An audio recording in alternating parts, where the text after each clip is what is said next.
மாண்புமிகு தமிழக முதல்வர் அவர்கள் தமிழ்நாட்டில் ஒரு பெரிய மாற்றங்கள் உருவாக்கப்பட வேண்டும் என்று மனதார மட்டுமல்ல செயல் வடிவத்தில் செயல்படுத்த வேண்டும் என்பதுதான் அவருடைய எண்ண பிரதிபலிப்பாக இருக்கிறது. இந்த அரசு என்ன செய்ய போகிறது என்று சேவை கேட்கக்கூடும். முதலுடைய மனிதநேயத்தை பார்க்கின்ற போது திறந்த மனத்தோடு எல்லோரும் எல்லாம் பெற வேண்டும் என்ற நோக்கத்தோடு தான் நம்முடைய அரசு செயல்படுத்திக் கொண்டிருக்கிறது என்று நீங்கள் காணுகிறீர்கள். நான் ஒரு மேனியும் ஒவ்வொரு அறிவிப்பை பார்க்கின்ற போது அடித்தட்டு மக்கள், விவசாயிகள் எண்ணற்ற திட்டங்களை உடனுக்குடன் நிறைவேற்ற வேண்டும் என்ற நோக்கத்தோடு தான் பல்வேறு அறிவிப்புகள் வந்து கொண்டிருக்கிறது. அடிப்படையில் நேற்றைய தினம் இந்த பொறுப்பேற்றதற்கு பிறகு நம்முடைய தலைமை கூடுதல் செயலர் சிஆர்ஏ, துறையின் செயலர் மற்றும் ஆணையரோடு கலந்து பேசி பத்திரிகைகளை பார்க்கின்ற போது பல்வேறு செய்திகள் வந்து கொண்டிருக்கிறது. குறிப்பாக வெப்பநிலைகள் மாற்றங்கள் ஏறத்தாழ பல பகுதிகளே 107 வரையிலும் வெப்பநிலை இருக்கிறது. எப்படி மக்கள் அதிலே என்ன அறிவுரைகள் வழங்கப்பட வேண்டும் என்பது நம்முடைய வடமேற்கு பருவமழை என்பது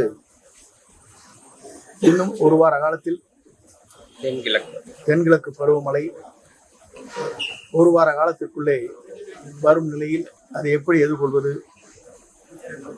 என்ற முறையில் அந்த பணிகளை எப்படி ஆற்றலாம் என்பதும், மக்களுக்கு கிடைக்க வேண்டிய வருவாய்த்துறையின் மூலமாக அனைத்து பணிகளும் விரைந்து செய்வதற்கு என்னென்ன பணிகள் நாம் மேற்கொள்ள வேண்டும், மக்கள் மகிழ்ச்சியோடு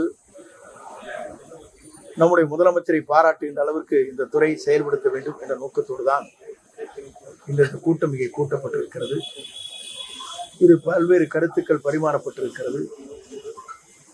இந்த துறையை பொறுத்தவரையிலும் முதல்வர் என்ன நினைக்கிறாரோ அதை நிறைவேற்றுவதற்கு, அதை செயல்படுத்துவதற்கு துறையின் சார்பாக எல்லோரும் இணைந்து அந்த பணிகளை மேற்கொள்ள இருக்கிறோம். எல்லோருடைய பாராட்டுதலை பெறுகின்ற அளவுக்கு இந்த துறையை எடுத்துச் செல்வதற்கு நடவடிக்கை மேற்கொண்டு வருகிறோம் என்பதை மகிழ்ச்சியோடு நான் தெரிவித்துக் கொள்கிறேன்.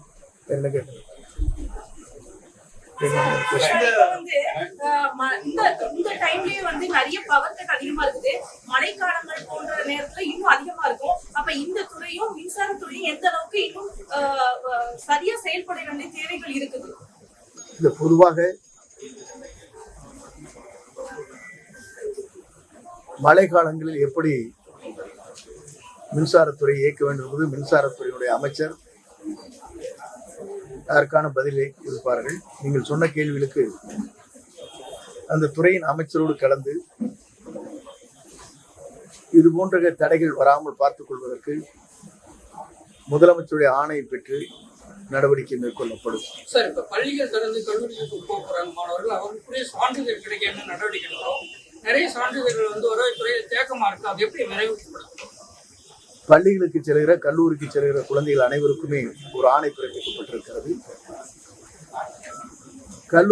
பள்ளிக்கு செல்கிற குழந்தைகள் அங்கேயே சென்று சான்றிதழ் வழங்குவதற்கான ஆணைகள் பிறப்பிக்கப்பட்டிருக்கிறது. அந்த பணிகளையும் நாம் விரைந்து செய்வதற்கு நடவடிக்கை மேற்கொண்டிருக்கிறோம். இன்னும் ஒரு மாத காலத்துக்குள் உங்களுடைய இந்த துறையினுடைய செயல்பாடுகள் பள்ளிக்கு செல்கிற, கல்லூரிக்கு செல்கிற மாணவர்களுக்கு சான்றிதழ் வழங்கவில்லை என்ற குறையே உங்கள் கவனத்திற்கு வராது.